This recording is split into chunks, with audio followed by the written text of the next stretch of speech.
Everyone wants to live an inspired life, yet so many people search for happiness following the footsteps of peers and taking advice from people who have different values and outcomes to which they're searching. There are people born into wealth, graduated from the best universities in the world, and there are people who have none of that and yet are living extraordinary lives full of fulfillment and reward. The purpose of this podcast is to share insights and strategies that allow you to question the status quo and think freely, so you can design your life and be who you want to be. We get one life. Time is our most valuable asset. I believe that when we're free and able to focus on meaningful work, we become better human beings. This is Always Free, and I'm your host, Jason Graystone. Welcome to the leading podcast for financial empowerment and wealth creation. Subscribe to this podcast so you don't miss an episode. You can connect with Jason on social media and subscribe to the Jason Graystone YouTube channel for weekly videos. Don't forget to also subscribe to the weekly newsletter to receive frequent educational content and action steps to help you design your life so you can be who you want to be. For news on all future events and updates, go to jasongraystone.com. Well, welcome to the podcast, guys. Very special episode, this one. Got a very special guest. If it's the first time you're listening to this podcast, you are in the number one place for financial empowerment and wealth creation. And if you haven't listened to any of the other episodes, I highly recommend you go back and start at the beginning, because I've kind of taken you on a journey and given you strategies as we go in order to build wealth. But I'm really excited about this episode because we've got a true mentor of mine, my biggest mentor, Dr. Demartini. I've been studying Dr. Demartini's work for about 8 or 9 years now. I first heard about him through Daniel Priestley, who's also featured on this podcast. Daniel used to work with John.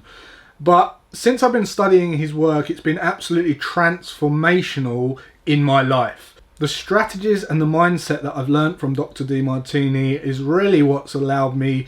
It's played the biggest majority in my personal growth. So I'm so excited to share this episode with you. I've just spent the weekend with John in his breakthrough experience, me and my wife, and I'm just now going to go over to the hotel room and we're going to catch up and we're going to do an interview. So just a bit of background on Dr. Demartini in case you don't know who he is.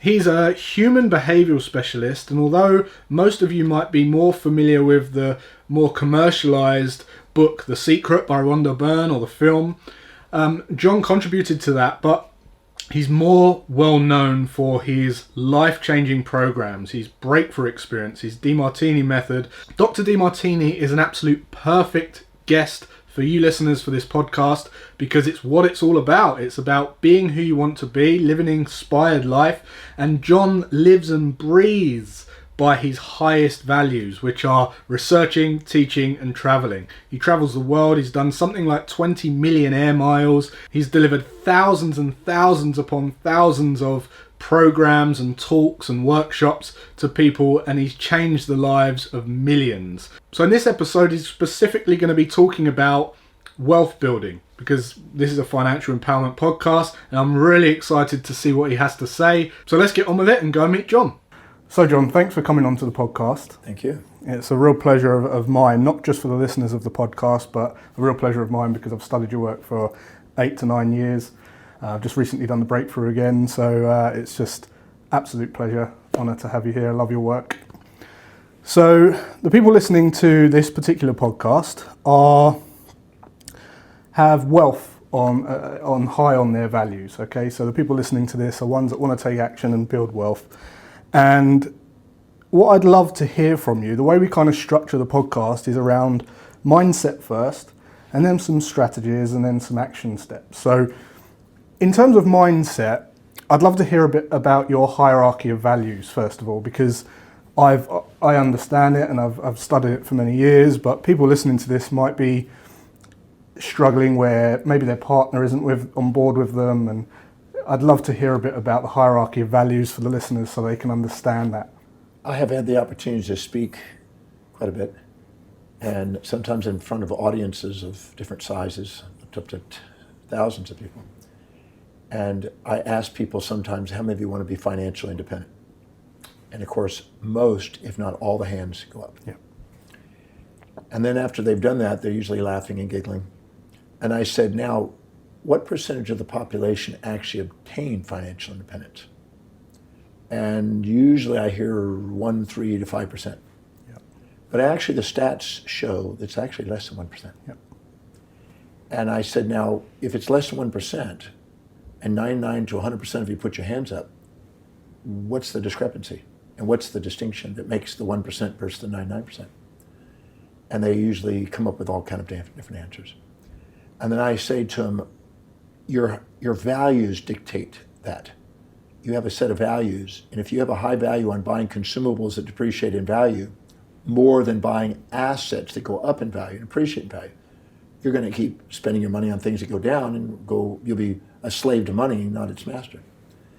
And I asked them to write down on a piece of paper, if I gave them 10 million US dollars, what they would do if they had 60 seconds to write down the 10 things they would do with that money if they got it. If I hand them 10 million right now, what would they do with it? And they quickly, in 60 seconds, write down, oh God, if I had that, what I would do with it. And then I asked them to turn it to the person next to them and let them calculate how much of that is still remaining to be able to invest. And believe it or not, at least 20% to 80% of the money is spent within 1 minute. Yep. On consumables that depreciate in value. They get a house, get cars, not a rental property, house, cars, trip, boats, clothes, luxuries. And what they do is they don't understand that if they keep putting their money into things that go down in value, the money will never work for them. No. And they'll be working as a slave all their life. But if they start to value wealth building, then they're going to want to put their money in only things that go up in value. And I found that when people have a high value in wealth building, that's what they do. And when they have a low value in wealth building, they keep buying things. And I'm not against that because the consumer market makes the economy go. And if you're buying stocks in those consumer markets, you want those people to do that. 99% of the people keep the wealthy but rich. But if you don't have the values for wealth building, you will struggle. Because it's not how much money you make, it's how you manage what you make. It's how you spend what you earn. It's how you spend what you earn. So I have people, I mentioned in my program over the weekend that I had a gentleman that earned $6.29 million in 1 year. Yeah. And he had to borrow money to pay his taxes at the end of the year because he had spent it on a lifestyle. Mm-hmm. And many people, when they fantasize, and most people, when they market to people fantasizing about financial independence, they put yachts and cars and gold, and they put all this stuff in front of them to make them go, oh, I want that lifestyle. And what people confuse is they say they want financial independence, but they really want the lifestyle. Absolutely. And that lifestyle is what costs them their financial independence sometimes, until they've earned it. Absolutely. But the way that it is advertised, it's almost like, here's the things, but this is what you need to do to earn lots of money to get it. But really, it's two different studies, isn't it? Well, the people that I have seen that have become financially independent, they get those things because they focus on the math and they understand the math behind what's going on. Yeah. And they're more grounded and not fantasizing. Yeah. Fantasies don't build wealth. Fantasies are the amygdala. The executive center is what builds wealth. And that executive center is one that has reason and has strategy and has foresight and long-term thinking and is patient, and they want to buy things that go up in value. Money circulates through the economy from those who value it least to those who value it most. So if you have very little money, wealth building appreciation, you buy things, you give it to people, and then they may have no appreciation of money, and they may buy other things. And eventually it circulates through the economy until eventually it goes into the hand of somebody who actually wants to build wealth. And then that individual takes that money from selling something and puts it into something that goes up in value. They'll buy pieces of property and they'll do rental properties. They'll buy stocks and companies that have dividends and capital gains. They will put their money where it goes up for them. Yeah. Those are the individuals that eventually have money working for them and they become the masters.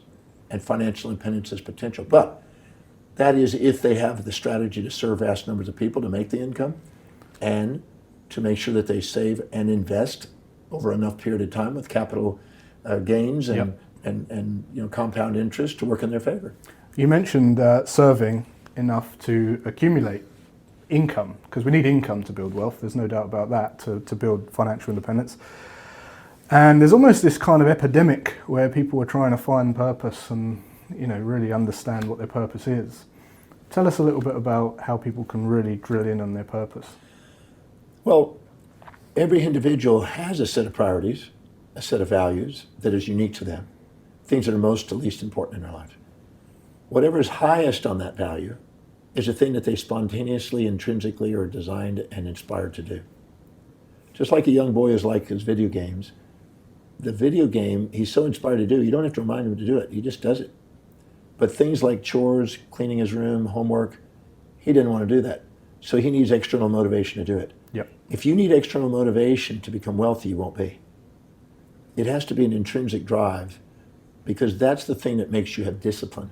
Yeah. Because you're disciplined in your highest values that's intrinsic, and you're undisciplined in the things that are low. So you won't have the discipline to follow through on a long-term vision unless you truly have a value in wealth building. So first identify what the values are, and know that the highest value, very highest value, is your purpose. Your purpose is an expression of the most intrinsic call to action, the métier, as they sometimes call, inside the individual. And your life demonstrates it. When I have people in the breakthrough experience, and I see it every week, they say, well, what's my purpose? What's my purpose? I say, look at your life. Look at what you spontaneously do every single day that nobody has to remind you to do, that you spontaneously do and you're inspired by. And they'll pretend like they don't know because they're comparing themselves to other people. Yeah. And as a result of it, they're thinking it should be this, it ought to be this. Like social expectations. Yeah, they're trying to fit in as conformist instead of find out what they're uniquely called to do that inspires them. And their life is demonstrating it, but they won't honor it because they're comparing themselves to other people. Yeah. And every time you compare yourself to other people, you dilute the clarity of what your own mission is. So finding out what your life demonstrates and building momentum, incremental momentum, doing baby steps until they become big steps, and eventually build a momentum that's unstoppable in that area. Yeah. Mine happens to be teaching. Wealth isn't just about cash, is it? I think everyone has wealth in all different areas of their life. Yes. And it's a case of that you can monetize any of those areas as well. I believe that wealth building is important because I believe it trickles down to all the other 7 areas. So if I can have a gym membership for my fitness, and I can go and have the best food, I can have good relationships, and it helps. So well, when a woman is looking for a man, she's looking for a man that's good looking, that's healthy, that's fit, that's proportioned. She's looking for somebody that's intelligent. She's looking for somebody that's got ambition, looking for somebody that's got resources, so she's not having to take care of a little boy. She's looking for somebody that gets along and really wants to be with her and her loved ones. Somebody that's socially savvy and, is not an embarrassment socially, that's actually amazingly connected socially. That's a power to her. And also somebody who's inspired by something. So any area of your life you don't empower, people will overpower, and you'll decrease the options you have in life. And financial is one of them. And mastering of the finances and empowering that area of your life is one of the most universal values we have, because as you said, you can convert almost anything from money into those other things. But you can also convert those other values into money if you package it properly. Yeah. I have people that have a tremendous amount of intellectual property and knowledge, but they don't have a value in wealth building, so they sit there and store that knowledge, but there's never any cash. But if you package it properly and sold properly, it could be fortunes. Other people have spiritual awareness. Sri Ravi Shankar was a gentleman I've met and spent time with, and he has made billions sharing spiritual ideas. I have other people that are well physical. They're beautiful, and they have no problem getting billionaire husbands, for instance, because of their beauty. Yeah. Or maybe beautiful billionaire women for their handsomeness. Yeah. But the point is that everybody has wealth, but it may not have financial wealth until they value financial wealth high enough to convert the other forms of wealth that they have into financial wealth. I didn't learn that until I was 28. Up until 28, I was great at working. I made money, and I always was able to get goals that I wanted if I worked for it. Yeah. But I never had money beginning to work for me until I had a shift in values. And it was a gentleman named Jim McKinley that came to me and asked me 10 questions that shifted it. And that's when I realized that I was not going to be financially independent unless I got serious about it. It's not going to happen by fantasy. It's going to happen by doing the due diligence on the numbers and cranking out what's real and what it's going to take, and then follow a strategy to get it. Yeah. If people think that it's on their highest value, because you get a lot of people believe that they want to be financially independent because there's a kind of as I say, a bit of an epidemic with it all, and just no one really understands what it is. There's not a lot of tangible kind of, this is when you're financially independent, this is when you're financially free, and that's kind of what I'm trying to get across. The thing is, there is a very, very specific, reproducible system for what that is. I know. And when a person gets that, it's an eye-opener. Absolutely. And it's a fantasy until you get that. Yeah, but what about people who kind of have this negative thought towards money that's kind of holding them back, where they feel like it's evil or... Well, if they have been inculcating some sort of religious dogma into their life by institutions that have been taking their money, then if they're foolish enough to buy into that, I guess that's why they'll probably have poverty financially. But I like to think of it this way, and just think this through. If you are exaggerating yourself and puffing yourself up with pride and arrogance, and you're talking down to your employees and talking down to your customers, what's likely to happen in the market? You won't sell any products. You're not likely to sell, and you won't have fulfilled employees. No. Because they're going to work not for you, they're going to work to fulfill their values. So if you're devaluing them, you're not likely to build a lot of business. No. And so if you puff yourself up, that undermines business. If you minimize yourself and infatuate with the customer and employees, you'll have anarchy in the company because you're afraid of losing them, and you'll basically suck up to the customer and sacrifice your profit margins. Yep. So your margins are gone. So if you minimize yourself, you also undermine wealth building. But if you actually don't go up or down, but come into equity between you and the customer and the employees, and have equanimity in yourself, not pride or shame, you actually have the greatest ability to create sustainable, fair exchange. And according to equity theory, that's the one that's most sustainable for building wealth. In that moment, you're also in a state of equilibrium, and you're not proud or shamed, so you're most authentic. And you're most authentic, and you're also in a state of equilibrium, you feel most fulfilled, and that is the state of spirituality. So spirituality and materiality are not separated. And the people have separated those two for centuries, but they're actually the same thing.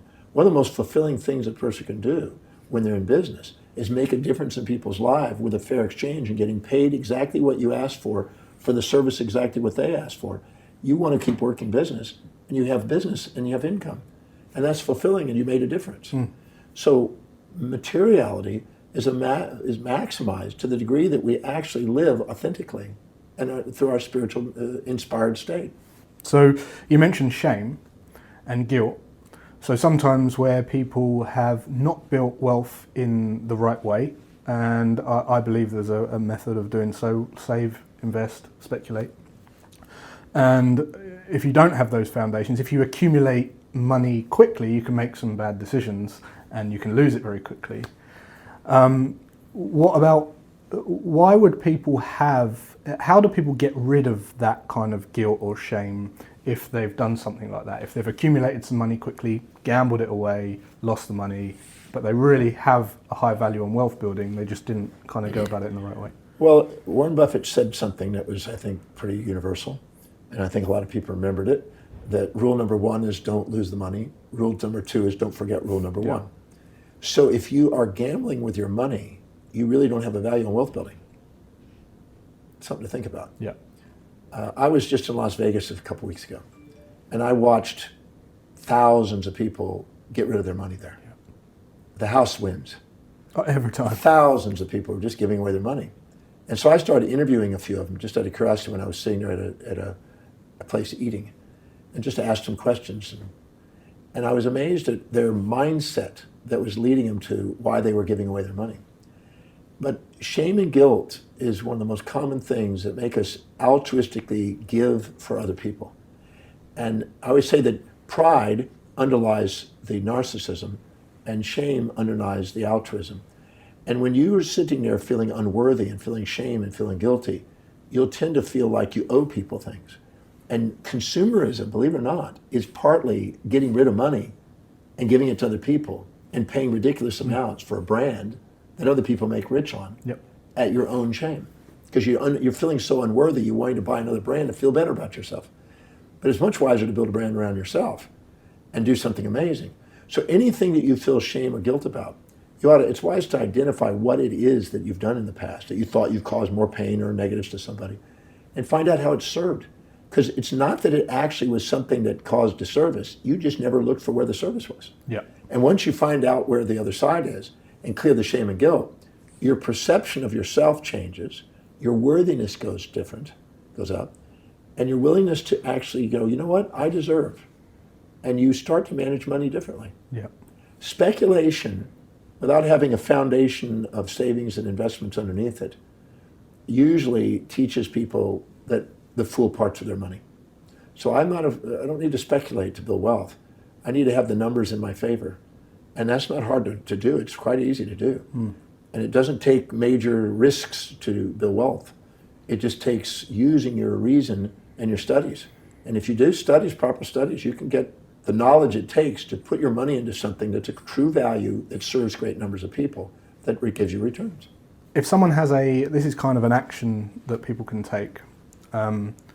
If a family dynamic or one person in a partnership or someone is listening to this and they want to build wealth, but they've really got a phobia about accumulation of money for whatever reason that might be, or the partner's holding them back and isn't on the same path, what can they do to kind of empower that journey for both of them? Well, first is educate themselves, because if they have a fear about it, they don't have a strategy.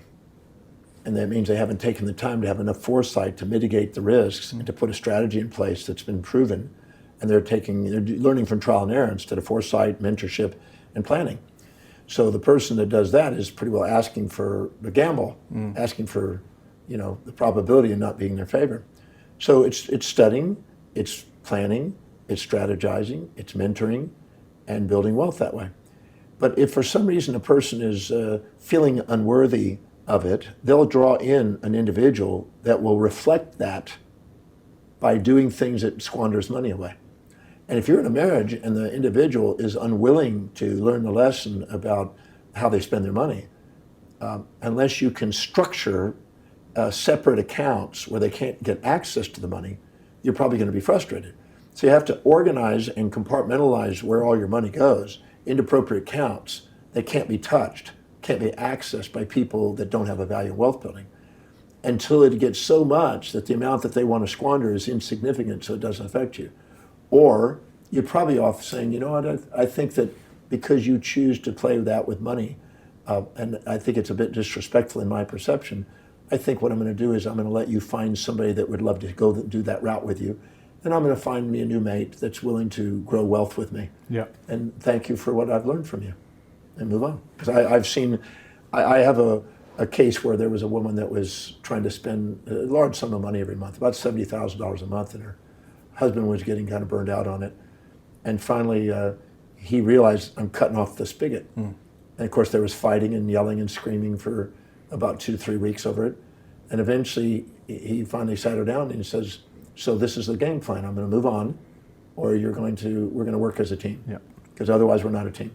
And she chose to finally, after a little hemming and hawing, she decided, well, to try to teamwork.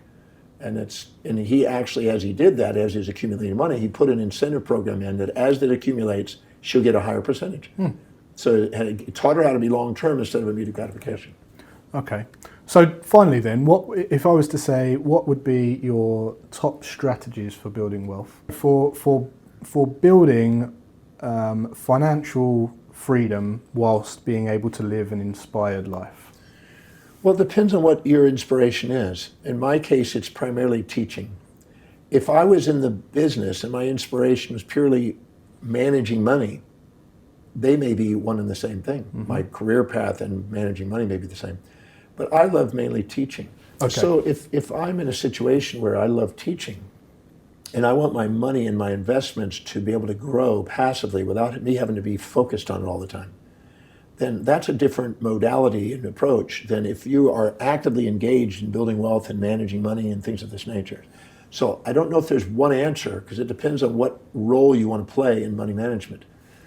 I don't want to sit there and have to look at the money management every day. No. So I chose to put my money into investments and diversify them through index funds and buy them in properties with rental properties and art approaches. I decided to put them into things that I don't have to focus on and just keep buying them. And so I've been buying stocks for 36 years, never stopped. Yep. and I've never spent any of it. It's been dividend invested, and it's never had any taxation on it. It just keeps growing, and it's grown at sixfold, 6 times doubled, and that's pretty good in 36 years.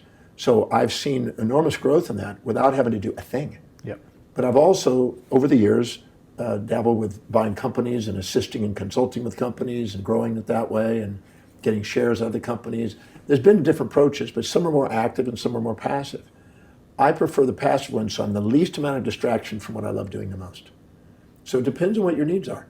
If you're actively engaged and love to do the deals and love to do managing your money, you may want to buy companies and raise and build the companies and put management teams in there and sell the companies or get dividends and growth of the company and income from the company. It all depends on your particular set of values, what you're going to be loving to do. And some people I know really love the real estate world, and they're in developing. One of my friends that I've lectured with in Australia was Maha Sinnathamby. He came from Malaysia, and he came and bought a big property, dirt cheap, and built a new city. It's got 100,000 people in it in 20 years. Right. So he started from scratch, a piece of raw land, and built billions. Yep. So his love is property development and building. That's not mine. So it depends on what your highest values are, what you love doing, and the way you want to do it, and what that strategy might be. Yeah, I guess the kind of question where I was going with it is, people have got this kind of delusion that once you've become financially independent, you're just going to sit on a beach and drink a load of cocktails and that's it. You're going to sell the phone and sell the cameras and shut everything off and that's it. Well, if you're not doing something that's meaningful, that inspires you, that you love doing to build your wealth, very commonly when you do accumulate easy money, it ends up in debauchery. And debauchery means you're drinking, you're partying, you're in the amygdala, you're doing drugs, you're doing things like the Wall Street man, Wolf on Wall Street. Yeah. To me, that's the foolish thing to do with money. But if you're doing something that's extremely meaningful that you love doing, Bill Gates is one example, Buffett's one example, I'm one example. When you're doing something you really, really love doing, you want to continue to do that and make a contribution. And I'm not saying it has to be philanthropic necessarily, although it usually ends up that way. But you love doing what you're doing. And building wealth that way is what I recommend for people. Finding the thing you love doing and structuring it in such a way that it can serve, through leverage, ever greater numbers of people, so you can build something that's a brand that actually makes you a great fortune, serving people in a way that's deeply meaningful, that you love doing. Okay, so anyone who's kind of interested in more of your work, whereabouts can they find you? Well, probably the easiest place to find me is just go to my website, and that's drdemartini.com, DRDEMARTINI.com. On there is an educational website. You can spend the rest of your life on there just learning. Yeah. And have you got any programs coming up in London soon, or the next? I've got the training program starting Wednesday, which is the Demartini Method training program, which I teach facilitators around the world. I've got an evening program and a couple of programs next Monday and Tuesday. And then I'm off to Abu Dhabi, and then I go off to Australia, and then I just keep going. So. And when are you next back in London for the breakthrough? I believe February. I'll be back in February. February 2020. Excellent. Well, thank you for coming on, John. It's been an absolute pleasure. Thank you. And I wish you all the best. Well, thank you for giving me the opportunity to share. Thank you. All right, that's it for this episode. Thanks for listening.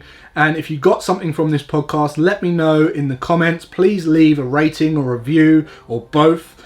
And also, if you're interested in John's work, all of the links are below for his up-and-coming programs.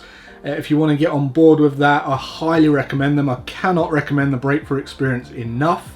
And also, if you feel like you got something from this or any of these podcasts and you feel like someone you know needs to hear this, someone who would really appreciate the information that I'm giving out in this podcast for free, please share this with them and spread the message far and wide. So that's it for this episode, guys. Hope you enjoyed it. Until next time, have a great rest of your day and weekend, and I'll see you then.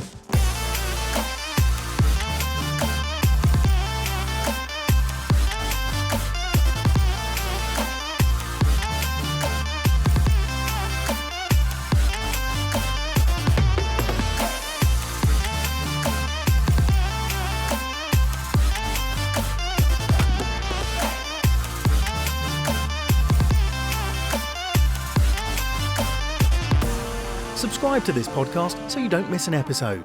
For news on all future events and updates, go to jasongraystone.com.